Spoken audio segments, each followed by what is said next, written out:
Bem-vindos a mais um vídeo do canal Conhecimentos da Humanidade. Léo, teremos um novo rei. Não a gente, né? Não a gente, mas teremos um novo rei no mundo que será coroado em breve. Então falaremos sobre o simbolismo do que é ser um rei. E como diria Mel Brooks, it's good to be a king. Príncipe Charles finalmente se tornou rei. Cara, como é que a gente vai parar de chamar ele de Príncipe Charles e começar a chamar de Rei Charles? Não vai rolar, Não tadinho. vai rolar, ainda mais que Rei Charles me lembra o cantor, não me lembra ele. Exato. Bom, e a gente aproveita então a deixa histórica para falar sobre a representação. Primeiro assim, por que será que a Inglaterra ainda tem a Grã-Bretanha? Ainda tem um rei, né? Ainda é uma monarquia, né, parlamentarista ali e tal, mas ainda tem essas figuras. Mas principalmente a figura de rei, a gente vai falar. Porque a gente tem o rei dos animais, a gente tem o rei do pop, o rei do rock, o rei da Inglaterra, o rei da Suécia. Exato. E assim, a gente tem o rei do hambúrguer, tem o rei de qualquer coisa, gente. Cria rei pra tudo aqui. É, porque será, né? Então assim, alguém vira um expoente e aí vira rei. Tem até o rei Roberto Carlos. Ah, tá, olha aí, quem diria? Não é? Não é mesmo? A gente pode começar falando do rei nessa figura de alguém que domina uma situação, né? Então ele é o regente de um reino, ele tem essa nobreza e ele é escolhido pelo divino para poder reinar. Então dentro dessa ideia de rei a gente tem duas coisas importantes. Um ponto político, que é uma sucessão a alguém que tem o direito de sangue de estar reinando, e aí vem o segundo motivo, que é essa coroação divina. Ou seja, um rei, desde os tempos mais antigos, ele era considerado um escolhido dos deuses ou de Deus para poder governar. Não é à toa que se a gente pegar histórias antigas, onde os países ou as nações, vamos dizer assim, eram politeístas, esse Deus ele era escolhido dos deuses. Sim. E quando a gente começa a ter o cristianismo se espalhando, principalmente na Europa, na Idade Média, a gente vai perceber que esse rei ele é escolhido de Deus. Tanto é, quem coroava normalmente o rei não era o outro rei, não era outro rei de outro país, era um sacerdote. Muitas vezes o próprio Papa, no caso da Igreja Católica, era quem coroava o rei e usando sempre ali um óleo sagrado, né, para trazer aquela ideia de que ele estava sendo ungido como o divino governante por direito daquele local. E isso não é só eurocêntrico. A gente tem isso, por exemplo, na China. Imperadores ali eram descendentes, ou são, sei lá, descendentes diretos dos deuses e assim por diante. Isso tem em todo lugar. No Egito, também os reis do Egito, os faraós, também eram do Horus encarnado, dependendo dali da época, então também tinha essa conexão. E se você pega a África também subsaariana, também você tinha várias nações com reis, inclusive um dos homens mais ricos do mundo foi um rei africano. A gente tinha os reis aqui na Mesoamérica, como Montezuma, era o rei, né, dos astecas. Então essa ideia de alguém escolhido por Deus é algo que se repete na história da humanidade, sempre aquele tocado pelo sagrado, pelo divino, e que é o nosso líder, o nosso governante. Então, a representação, se a gente for falar de simbolismo do rei, é isso que a gente está falando. A gente não está falando necessariamente do cara que está lá sentado no trono. Isso. Então a representação de nobreza e de rei, de reinado, nesse sentido, é conexão com a essência, conexão com o divino, com aquilo que é sagrado, certo? Exatamente. Isso é muito legal da gente ter em mente, porque aqui no Brasil a gente não tem essa ideia de rei há muito tempo. A gente tem uma democracia, né, republicana, enfim, tudo isso. Mas existem alguns países que têm e levam isso muito a sério, né? Eu falei da Suécia, a Espanha, a Inglaterra, né, o Reino Unido. E isso traz uma visão diferente de mundo. Pegar um pouco da história da Inglaterra para a gente entender por que isso faz uma diferença para os ingleses. E de Inglaterra você curte? Eu adoro Inglaterra, olha aí, vamos lá.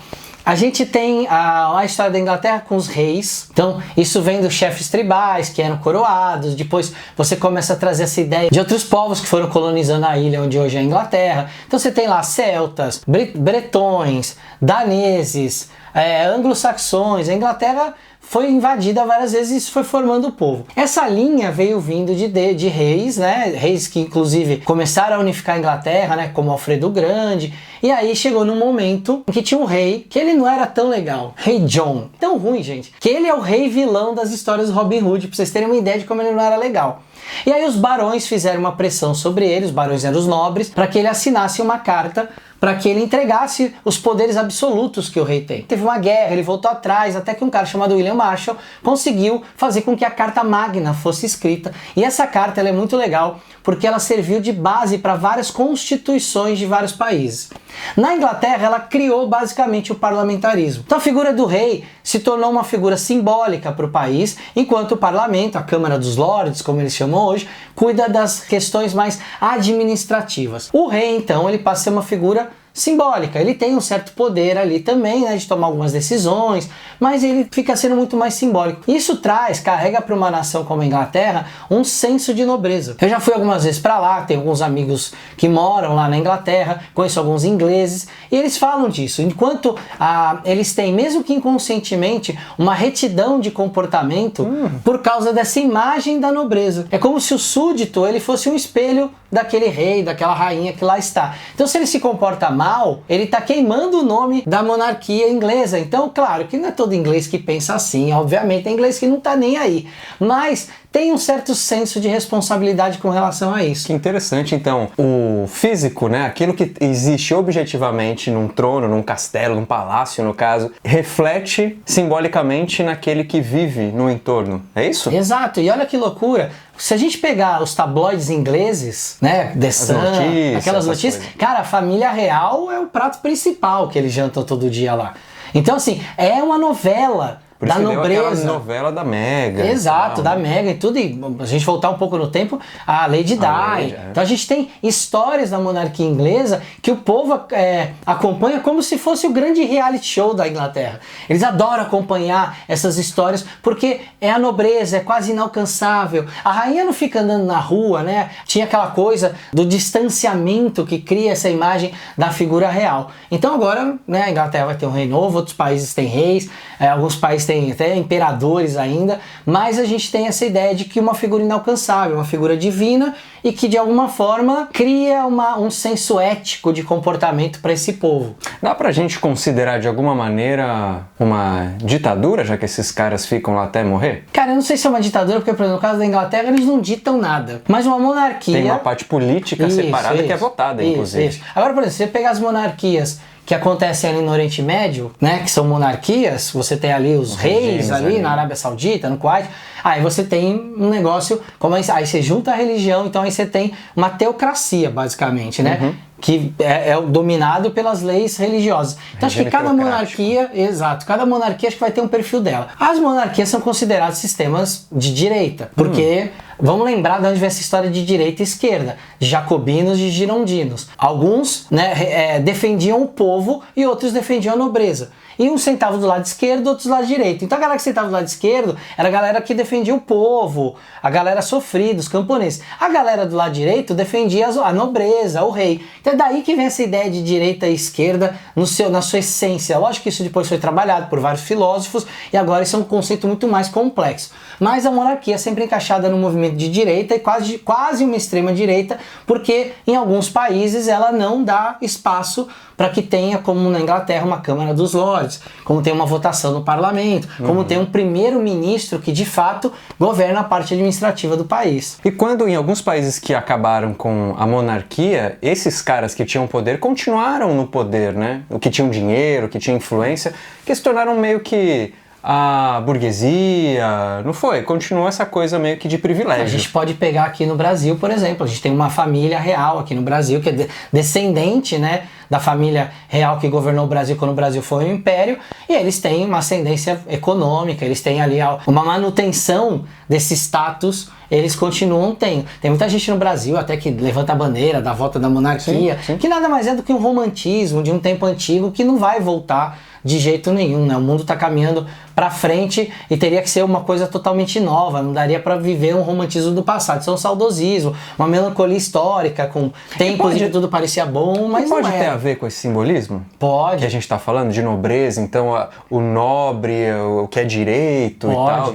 Pode, porque assim, imagina que a gente tem no Brasil um sistema de voto direto e que a gente escolhe o presidente da República. E aí, aqui no Brasil, se a gente conversar com qualquer brasileiro, a maioria dos brasileiros não gosta muito da classe política. E aí, se você tem o seu representante máximo, que é alguém que está trabalhando num cargo executivo, né? Então, o presidente da República é o chefe do executivo. Só que ele lida com questões de administração, de dinheiro o tempo inteiro. Aí a gente cai no esquema da corrupção, no esquema de tentar tomar o poder, tudo isso que a gente vê na presidência da República há muitos anos. O que a galera imagina? Poxa, se eu colocar um rei lá, esse rei, ele é a figura do intocável, do incorruptível.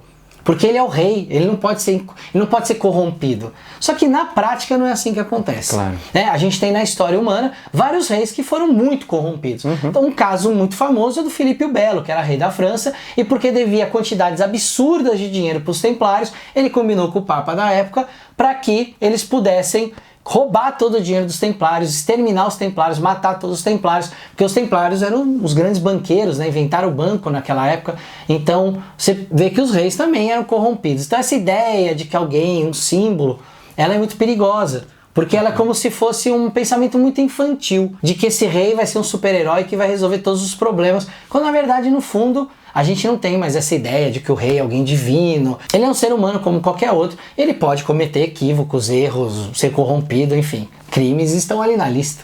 Isso, pelo menos objetivamente, porque o símbolo ainda permanece, né? Permanece. Então, sempre que você for lidar com a figura de rei, seja nos seus sonhos, em contos, na mitologia, em figuras no tarô, temos o imperador, e assim por diante. Sempre que essa imagem de nobreza aparecer, considere o que a gente está contando aqui para vocês, porque pode ajudar a enriquecer a sua análise, a sua visão e até o autoconhecimento. Onde é que está a sua nobreza? Onde é que está o seu rei? A gente eventualmente vai falar da rainha, que tem ali uma outra representação, mas rei todo mundo tem, independente de qualquer coisa, se é mulher, homem, qualquer coisa, você tem isso internamente e aonde que tá e como é que você tá usando esse entendimento, certo, Léo? Exatamente, não se esqueça que o rei ele é coroado, né? Então, esse ponto aqui da nossa cabeça que se conecta com o divino tem a coroa, que representa essa conexão espiritual. Então, refletindo sobre a pergunta do Bruno, né? Quando você está sendo o rei da sua vida, quando você está se coroando perante as situações que você está resolvendo, ou seja, o quão sagrado você está se colocando nessas situações do dia a dia, mais sagrado. Até consigo mesmo, né? Exatamente. Porque muita gente fala mal de si muito frequentemente. Exato, e aí,